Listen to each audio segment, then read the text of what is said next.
A Camden man is struck while riding a bike. A Tennessee teacher is arrested after being accused of kidnapping his student. And a look at this week's forecast. All that and more coming up on this half hour of RTN News.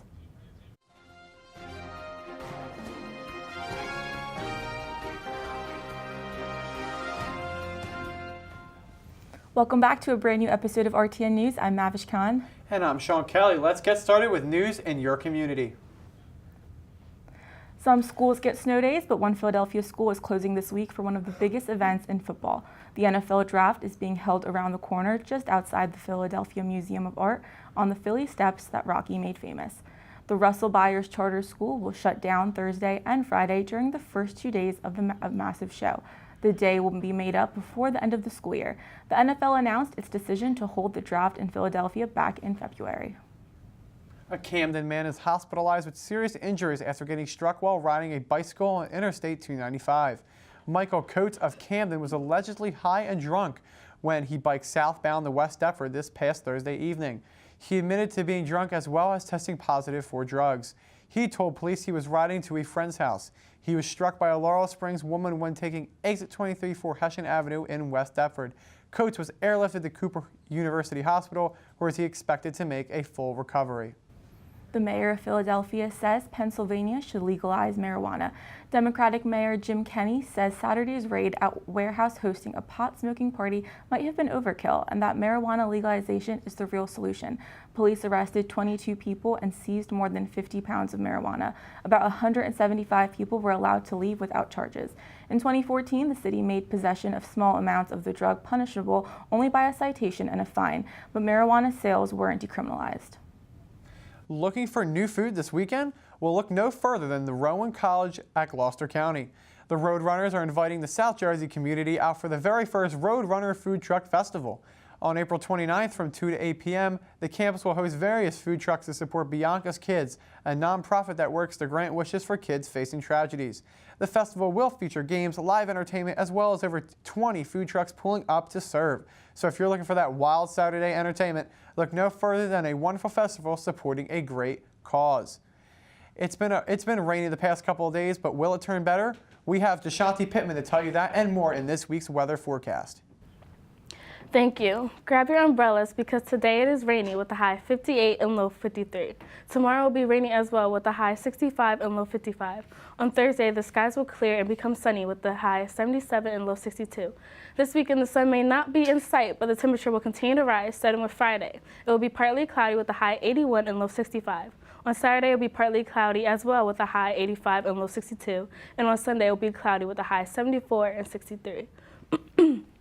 At least, it's going to be warm this weekend, and the rain will be done by tomorrow. So. Hopefully, that's very good. I was not about the rain today at all. I started driving, it was clear, and then all of a sudden I could not see a thing, and I was like, this is great. Well, with rain, it's kind of nice once in a while, nice little damp, but overall it's not very good. So hopefully that clears up.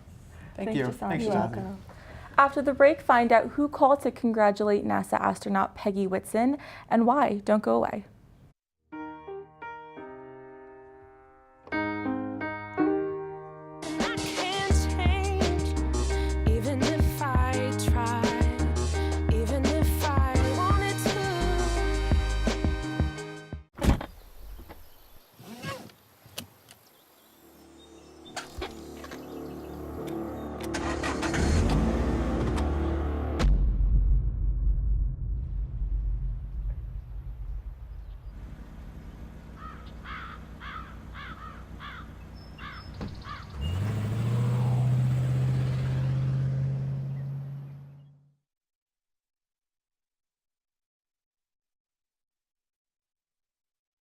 Listen to me.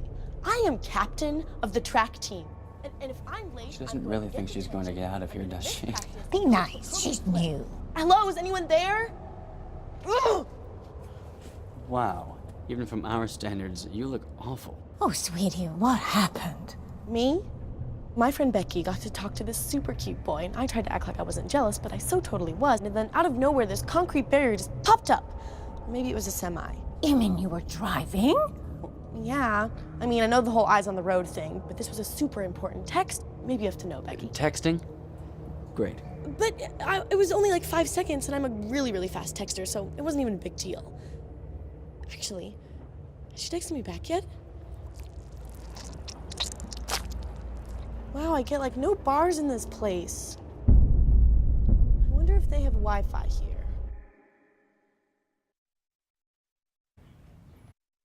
To RTN News, let's head over to Carlin Harlow with an update in entertainment. Thanks, Mavish. Serena Williams holds 23 Grand Slam single titles and is ranked the #1 women athlete in the world. She's also 20 weeks pregnant.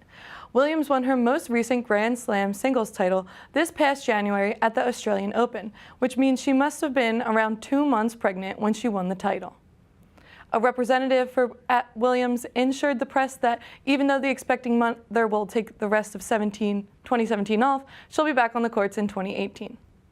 Universal Studios made a contractual agreement for the rights to Blonde Ambition, a biopic about pop sensation Madonna's rise to fame. The film is to be set in 1980s of New York City. Marvel Comics will release the 3rd film revolved around Thor, the God of Thunder, on November 3rd. The recently released trailer reveals that Thor's homeland has been destroyed and the superhero is forced to face a fellow Avenger in gladiator-style battle. How amazing is it that Serena Williams won that title too? It's amazing. It's pretty good. I mean, that's good for her, really. Pretty good. She's already sensational. so amazing, and it's just like, oh, very just good. keeps getting better every time. Very gifted athlete. Thank you very much, Carlin. We will be right back with some national news, so don't go away.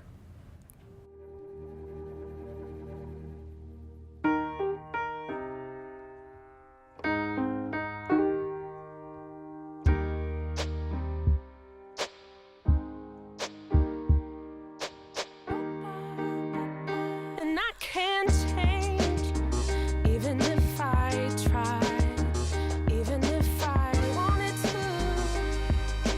My love, my love, my love, she keeps me warm. She keeps me warm. She keeps me warm. She keeps me warm. She keeps me warm. She keeps me warm. We are neighbors and best friends. I love my sister. My heart doesn't see race. Love is love. Our family is no less than any other family. Love is kind. Love is patient. Welcome back to RTN News. News out of Violin this week. A police officer saves the life of a heroin overdose victim after he was found gasping for air in his truck this past Friday. Police say Officer Augustin Santiago found a 34-year-old man in his pickup truck along East Landon Avenue in Violin, gasping for air at 8:45 a.m. on Friday. A citizen tip led police to the man who was fighting for his life inside his red GMC pickup pulled over along the westbound lanes of the road. It was determined that he did overdose on heroin, and Officer Santiago revived him. After being taken to an area hospital for treatment, the man was charged with driving under the influence, reckless driving, and failure to inspect his vehicle. Tad Cummins, the Tennessee teacher accused of kidnapping a 15-year-old student and disappearing with her for 5 weeks, is due in court Monday. He is in federal custody in California and was expected to be arraigned in Sacramento. Cummins was arrested Thursday, and the girl was recovered in Northern California after a nationwide search. Cummins was charged with 1 federal count of transportation of a minor across state lines for the purpose of criminal sexual intercourse. The charge carries a minimum of 10 years. And now here's Dino with a health update. Sorry. Thanks, Mavis. Frito-Lay is recalling jalapeno flavored Lay's kettle cooked and jalapeno flavored Miss Vicky kettle cooked potato chips because they may contain traces of salmonella in the seasoning. The company said no salmonella has been detected, but it is conducting a recall as a precaution. People who have salmonella will experience multiple symptoms, including fever, nausea, and vomiting. All affected products have been removed from the stores. This week, from the 23rd to the 29th, is National Infertility Awareness Week, or NIAW. 1 in 6 people, or 1 in 8 couples, are living with infertility. These individuals feel isolation and grief as they try to build their family. NIAW is opening up the conversation. They want to enhance the public's understanding of people to know how to find a specialist and to educate lawmakers on how infertility impacts people in their state. There are different events and programs going on in many states, and you can find them on you can find them on NIAW's website. So the 5-second rule, should we follow it, or is it just a myth? The 5-second rule says that if you pick up food dropped on the floor before 5 seconds, it is safe to eat. According to researchers at Rutgers University, that is not true. They dropped 4 different kinds of foods on different surfaces and contact times. They also put a small amount of non-pathogenic cousin of salmonella to each surface. They saw that even the smallest amount of time, they always had some bacteria transfer in at least one of the trials. Different foods act differently depending on the surface. But overall, this 5-second rule seems to be untrue. So the next time when you drop something on the floor and you pick it up, don't eat it. So I don't know how many times you guys follow the 5-second rule, but you know. I'm like very strict about it. Like some people I know aren't, but I'm just like, it's gone. It's okay. No, I follow it. So I guess I gotta not do that anymore. You know. Yeah. So the next time you get hungry, don't go on the floor. Go to the pantry. I'll go to the pantry. I'll go on the top. Thanks, Dino. No problem. Thanks, Dino. 6 million people are under flash flood watch. Find out where after the break.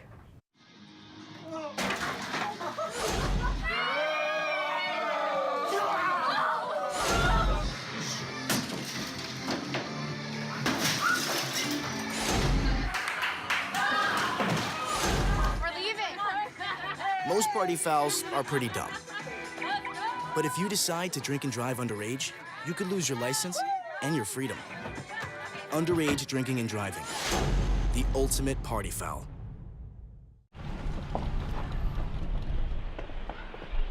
Got a quarter?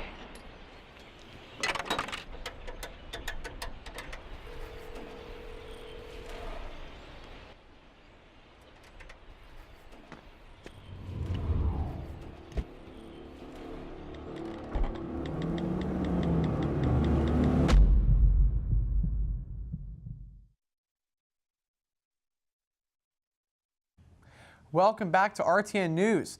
The nation is buzzing with news, so let's get right into it. 15 people have been indicted in South Dakota for illegally trafficking eagles and other migratory birds after a 2-year undercover operation was busted by authorities. Run by an organization that performs Native American dance programs in Rapid City, the suspects focused on trafficking eagles and their feathers for profit. Authorities say that there could have been upwards of 250 eagles in the money-making scheme. U.S. Attorney Randy Seiler described this as a chop shop for eagles in which the feathers were stuffed in garbage bags and sold, as well as various parts of the bird were treated as merchandise. Those accused in the case range from Iowa to Nebraska to South Dakota, and all have been charged with conspiracy to commit wildlife trafficking. The Carolinas and Mid-Atlantic states are bracing for a round of strong thunderstorms and the threat of flash flooding. A system of storms carrying heavy rain that left hundreds of roads flooded in eastern Tennessee over the weekend is slowly moving northeast. Nearly 6 million people are under flash flood watches and warnings. Officials say there is a high risk of flash flooding from parts of South Carolina and North Carolina where residents could see 6 to 10 inches fall through today. Starbucks is reportedly launching new locations dubbed military family stores, already running at 37 locations.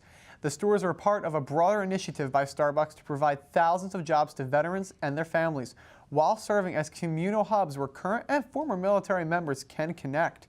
The company has committed to hiring 25,000 veterans and spouses by 2025 and has already employed more than 10,000 since the initiative started in 2013. Senior Vice President of Starbucks John Kelly says the company is ecstatic about their venture, stating, quote, "We are committed and honored to serve as a place where these American heroes can continue to impact our community in a positive way."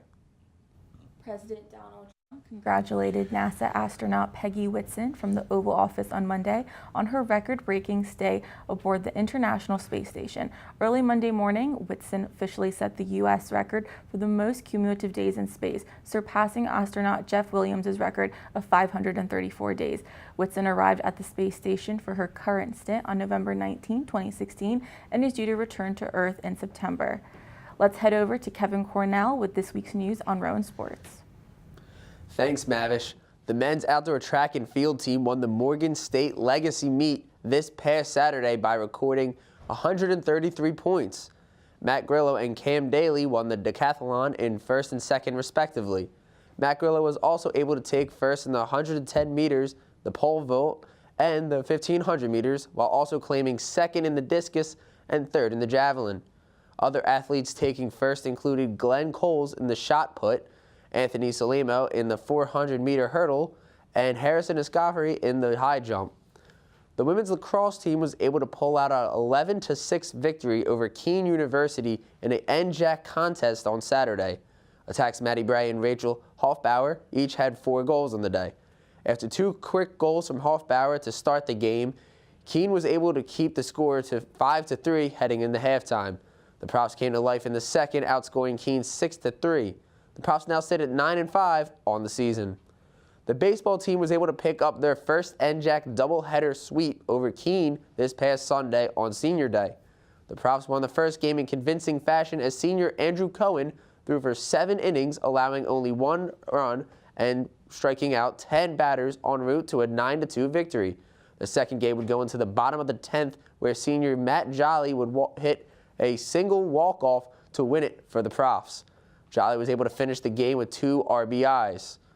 4 Profs were also named NJAC Athletes of the Week this past week. Defender midfielder Liz Kramer received the honor for her performance in women's lacrosse. Anthony Salimo won Outdoor Track Athlete of the Week after placing first in the 400-meter hurdles with an ECAC qualifying time of 52.71 seconds. Matt Grillo was named Outside Men's Rookie of the Week for track and field after placing first in the decathlon at Morgan State University. Kari DiTurno was the Women's Outdoor Rookie of the Week after placing 5th in the heptathlon with a score of 3,861 points. And now we head over to Dino Arantulis for more on Rowan softball. On the last day of Little Sibs weekend, the softball team played a doubleheader against the William Patterson Pioneers. The action started in the top of the 3rd inning. Shortstop Rachel Wozniak doubled to right center. Outfielder Eleni Lutis scores, and outfielder Ryan Ty scores. Both scores were unearned. After 2 innings, the Pioneers lead 2-0. William Patterson added to their lead in the 4th inning. Outfielder Carol Molnar homered to right field, increasing the lead by 1. In the bottom of the 4th, the Profs tried to attempt a comeback. Catcher/infielder Nicole Peyote doubled to center field. Infielder Cassandra Gerard advances to 3rd base. The run was scored due to an error by the Pioneers, cutting the lead 3-1. The Profs score one more time. Infielder Carly Anderson singles to right center. Peyote scores. In the end, the Profs lose 3-2. In the second game, the score remained scoreless until the 5th inning. Catcher Kim Fryer signaled to center field. She advances to second base due to an error by the center fielder. Kara Molnar scores. Rowan responds quickly. Outfielder Mia Balsari signaled to shortstop. Infielder Carly Anderson scores, tying the game at 1.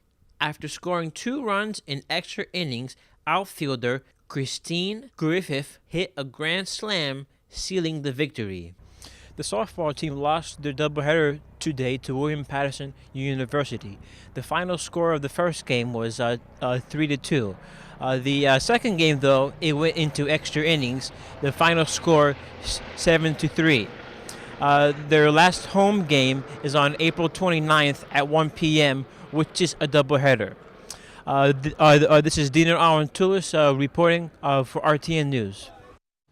Definitely a bit of a harsh weekend for them to take. That's definitely 3-2 harsh. loss. And you really thought they were going to come back in the first game. They really put a lot of effort into that, last part of the game, and they just dropped up short. And it is really unfortunate that that grand slam was hit in the second game, and they brought it to OT. But that's really unfortunate. And a lot of errors, kind of seemingly on both sides as well throughout the games. You're right, of course, definitely.